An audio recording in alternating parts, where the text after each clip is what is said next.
Fala aí, aqui é o Fernando do Responde Aí e hoje a gente vai bater um papo sobre análise nodal. Então, vem comigo. Nesse circuito aqui, a gente tem duas fontes de corrente e três resistores.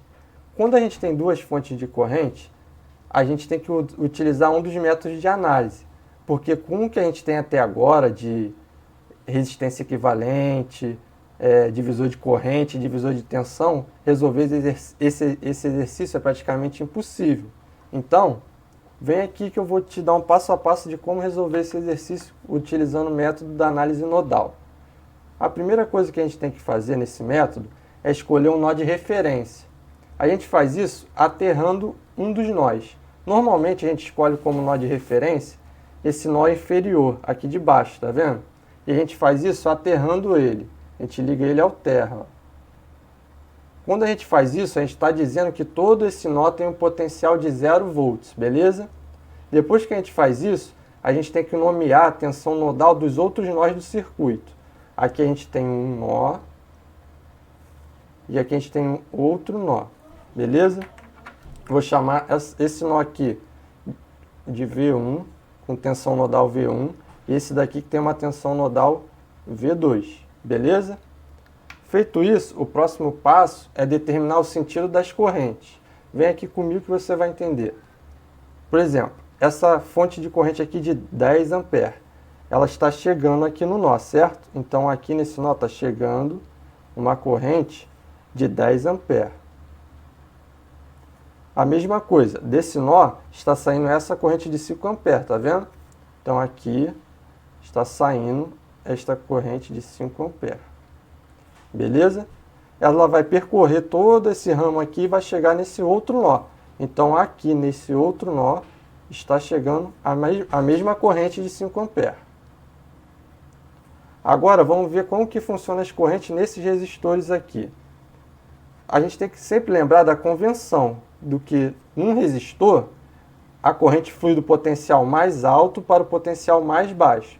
Então, como o nosso potencial mais baixo é o terra, a gente faz que a corrente flua do nó que a gente escolheu até o terra. Então, nesse resistor aqui, a corrente vai estar descendo, certo? E eu vou chamar aqui dessa corrente de I1. A mesma coisa para cá. Ela está descendo aqui, porque o potencial mais alto, teoricamente, é o V2, porque aqui é o terra, o potencial zero. Então, aqui está descendo uma outra corrente que eu vou chamar de I3, beleza? Aí, aqui, a gente tem um nó de potencial V1 e um nó de potencial V2. Qual deles é o maior? Para onde a corrente vai estar fluindo? A gente não sabe ao certo, porque a gente não conhece esses potenciais. Então, a gente pode escolher um sentido qualquer. Eu vou escolher esse sentido aqui, para essa corrente. Ela está saindo aqui, está chegando nesse nó aqui, eu vou chamar ela de 2. Beleza? Tranquilo. Então, feito isso, o que a gente tem que partir? A gente tem que partir a aplicar a lei das correntes de Kirchhoff para cada nó desse circuito, beleza? Então, vamos aqui. Vamos aplicar a lei das correntes de Kirchhoff para o nó 1, esse primeiro nó aqui. Tem que lembrar que essa lei diz que a soma das correntes que entram no nó tem que ser igual à soma das correntes que saem desse nó. Então, aqui está entrando a corrente de 5 amperes e saindo I1 e I2. Logo, 5 é igual a I1 mais I2. Vamos fazer agora a mesma coisa para o outro nó, de tensão nodal V2. Está chegando a corrente de 10 amperes e I2. Está saindo a corrente de 5 amperes e a corrente I3. Logo, I2 mais 10 igual a 5 mais I3. Tranquilo? Feito isso, o próximo passo é escrever cada corrente dessa em função dessas tensões nodais aqui. Beleza? A gente faz isso utilizando a lei de Ohm. Então, vem aqui. Aqui, vamos começar por esse resistor aqui. A corrente I1 vai ser igual ao quê? A tensão nodal que está sendo aplicada nesse resistor, que no caso é V1, sobre o valor do resistor, que no caso é 4. Tranquilo? Agora vamos para a corrente I3. A corrente 3 é o mesmo caso. E 3 vai ser igual ao quê? A tensão nodal que está sendo aplicada nesse resistor, que é V2, sobre o valor do resistor, que é 2. Tranquilo? E agora falta essa corrente I2 aqui. Tá vendo? Como ela está fluindo de V1 para V2, a gente supôs que V1 tivesse potencial maior, certo? Logo, a corrente I2 ela vai ser igual ao V1, que é o potencial maior, menos o potencial do outro nó V2 sobre o valor desse resistor que está entre eles, que é 8 ohms. Tranquilo? Então, depois que a gente faz isso, o próximo passo é substituir esse valor aqui que a gente achou para I1, I2 e I3 nessas equações aqui, de cada nó, beleza? Então, substituindo para o nó 1, a gente tem essa equação aqui, que 5 é igual a V1 sobre 4 mais V1 menos V2 sobre 8. Aí dando aquela simplificada e agrupando, a gente acha que 3V1 menos V2 igual a 40, beleza? Vamos fazer a mesma coisa para o nó 2. Substituindo, a gente encontra essa equação aqui. A gente tira o MMC, agrupa, simplifica e chega nessa equação aqui, que V1 menos 5V2 igual a menos 40, beleza? Então, a gente tem duas equações e duas incógnitas, V1 e V2. Vamos descobrir quanto que vale essas tensões. Então, beleza, chegamos nesse sisteminha aqui. Agora, é só isolar em uma das equações e substituir na outra. Fazendo isso, a gente encontra aqui menos 120 mais 15V2 menos V2 igual a 40. E simplificando, 14V2 igual a 160, V2 igual a 160 sobre 14, que é 11,4. Agora, é só pegar esse valor, 11,4, e substituir em qualquer equação desse sistema. Eu vou substituir nessa daqui. A gente fica o quê? Que V1 vai ser igual a menos 40 mais 5 e o valor do V2, que é 11,4. Beleza? Isso daqui dá 17 volts. Pronto, encontramos o valor de V1 e V2, que é o que a gente estava querendo. Com esses valores de tensão, são justamente as tensões que estão sendo aplicadas aqui, ó, nos resistores de 4 ohms, V1, e no resistor de 2 ohms, que é a tensão V2, beleza? Agora, para você não esquecer, vamos aqui no passo a passo para relembrar cada coisa que a gente falou aqui. Nosso primeiro passo foi escolher o nó de referência e nomear as tensões dos nós restantes, lembra? Depois disso, a gente desenhou o sentido das correntes, aplicamos a lei das correntes de Kirchhoff para cada nó do circuito e não fizemos isso para o nó de referência. A gente exclui o nó de referência na hora de aplicar a lei das correntes de Kirchhoff. Depois, a gente escreveu essas correntes em função de cada tensão nodal. E por último, a gente resolveu o sistema de equações e descobrimos as tensões nodais, beleza? Então, até agora maravilha, mas vamos dar uma complicada um pouquinho a mais. E se no circuito a gente tiver uma fonte de tensão? A gente tem dois casos. O primeiro é quando a fonte de tensão está entre um dos nós e o terra, que é o caso desse circuito aqui, tá vendo? Temos uma fonte de tensão entre um nó e o terra, entre um dos nós, que eu nomeei de V1, e o terra.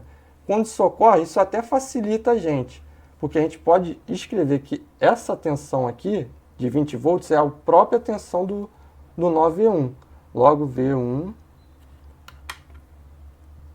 igual a 20 volts, beleza? Esse caso nos ajuda bastante. Elimina uma equação. Agora vamos ver outro caso, quando a fonte de tensão está entre um dos nós, entre dois nós. Por exemplo, aqui, a fonte de tensão está entre um dos nós e o outro, entre um e outro. E nenhum dos dois é o nó de referência, que é o terra, beleza? Quando isso ocorre, a gente chama isso tudo aqui, ó, isso tudo aqui a gente chama de um nó só, beleza? A gente chama de supernó. Supernó, não se esquece. Isso tudo aqui a gente chama de supernó, beleza? E a gente vai ver como que funciona. Fazendo um exemplo aqui, ó. Nós temos esse circuito, beleza? E aqui temos os dois casos. Temos o que a fonte de tensão está entre um dos nós e o terra, beleza? E a fonte de tensão entre dois nós, sendo que nenhum deles é o nó de referência. Como a gente viu, V1 a gente já sabe o valor, certo? V1 vai ser igual ao valor da fonte de tensão que está aqui, entre ele e o terra, que será 10 volts. Tranquilo? Agora vamos ver para os outros nós. Aqui a gente tem um supernó. Quando a gente tem um supernó, a gente faz a mesma coisa. A gente vai arbitrar o sentido das correntes, certo? Então, eu vou escolher que a corrente aqui está chegando. Então, vou chamar aqui de I1. Está chegando no supernó, tá vendo? Aqui está descendo a corrente I3. Por aqui por cima está chegando no supernó uma outra corrente que eu vou chamar de I2. E aqui também está saindo uma corrente que eu vou chamar de I4. Beleza, temos 4 correntes. Lembra o próximo passo agora qual é? É escrever o quê? A lei das correntes de Kirchhoff, LCK, para o supernó, beleza? Então vamos escrever aqui. Quais são as correntes que estão chegando no supernó? Estão chegando I1, está chegando I2. Então I1 mais I2. E quais são as correntes que estão saindo? Estão saindo I3 e I4.